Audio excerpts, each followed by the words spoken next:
इस हवाले से मेहनत बहुत की है मैंने जामिया कराची की ही। मैं भी यहाँ ज़ूलॉजी डिपार्टमेंट से मैंने मास्टर्स किया। I did masters in zoology, specialization in entomology, first class, first position, gold medallist. I appeared in Sindh Public Service Commission examination and I stood second, appointed as lecturer at DJS Government Science College. I taught there for 3 years. And later on, I appeared in Provincial Civil Services Examination, Combined Competitive Exam, 2008. I remained topper there as well and appointed as Assistant Commissioner.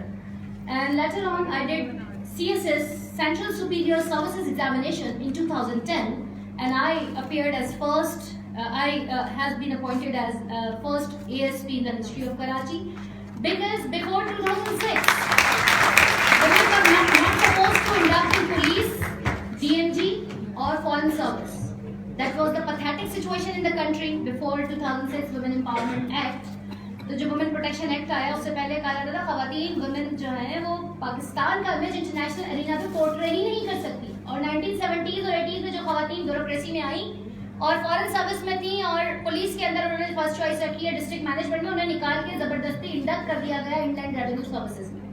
That was the situation. और फिर जब women को मौका नहीं दिया जाता, still this is the situation in Pakistan कि main stream से उनको दूर धकेला जाता है, उनको नहीं आने दिया जाता। हेजीमनी सिर्फ और सिर्फ पैट्रियार्कल माइंडसेट की माचो मैन शोविनिस्टिक एटीट्यूड है हमारे माशरे में, and I am facing the challenges as well. So what to do?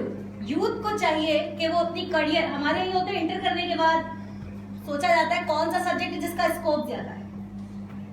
But I think scope का मतलब, थोड़ी देर पहले क्वेश्चन किसी ने किया कि जी स्कॉलरशिप से पहले वाला कि जो फाइनेंशियल हैंडसम अमाउंट भी हमें मिलना चाहिए। हम पाकिस्तान चूंकि अंडर डेवलपिंग कंट्री थे, हम सुपर पावर तो है नहीं, इंशाल्लाह बन जाएंगे एक दिन, जिस तरह यूथ में पोटेंशियल है और कुछ ना कुछ कर दिखाएंगे।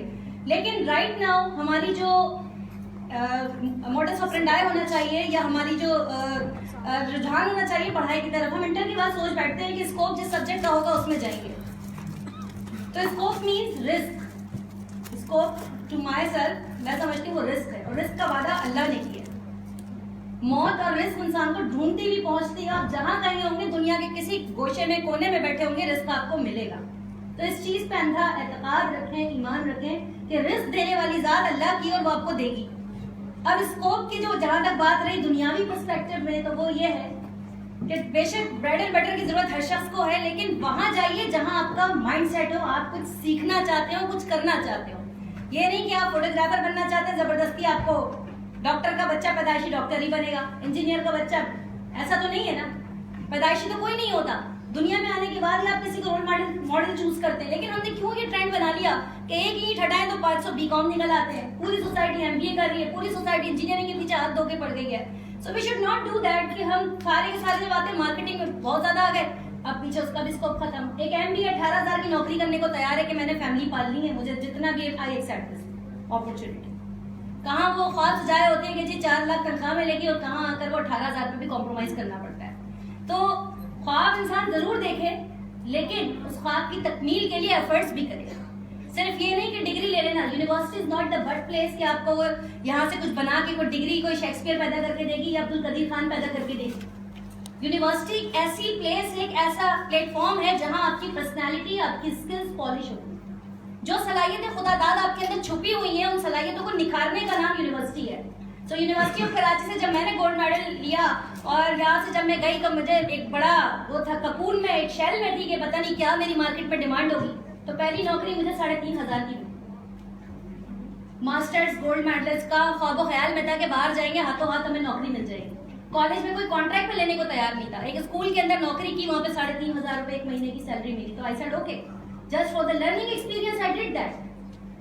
तो जहां कहीं आपको अपॉर्चुनिटीज मिले अप्लाई करते रहें। ये ना सोचे कौन से ग्रेड की जॉब है, किस रैंक की है क्या नहीं है।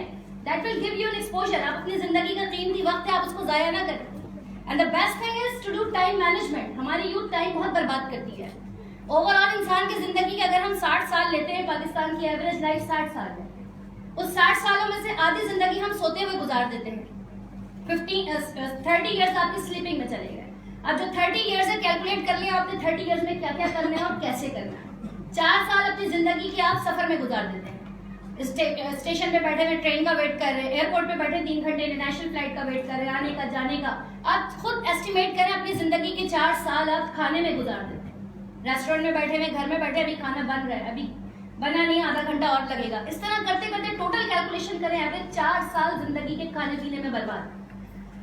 अब रह क्या गया हमारे पास? जो 15 से 20 साल है, इसके अंदर हम क्या कर रहे हैं, क्या करके जाएंगे कि हम याद रखे जाएंगे, खुद क्या कर रहे हैं और आगे वाली नस्लों को क्या देके जाएंगे। याद रखिए, जिस दरख्त के आज आप आम खाते हैं या फल खाते हैं, वो आपने नहीं उगाया, वो आपने नहीं बोया, वो किसी बुजुर्ग ने, 60 साल का बूढ़ा अगर दरख्त का बीज लगाता है तो कोई उससे सवाल करता है कि भाई तुम्हें क्या फायदा है इस दरख्त का, तुम तो मर खप जाओगे, तुम्हें तो उसके फूल और फल नहीं मिलेंगे। तो वो कहता है कि मैं आने वाली नस्लों के लिए लगा रहा हूँ। So what we are giving to our environment, हम क्या देके जा रहे हैं आने वाली नस्लों को? हम तो दरख्त भी नहीं लगाते, पौधे भी नहीं लगाते। वो किसी ने कहा ना कि अगर दरख्त में से वाईफाई के सिग्नल्स निकलने लग जाए तो हर शख्स क्या, बच्चा बच्चा भी दरख्त लगाएगा।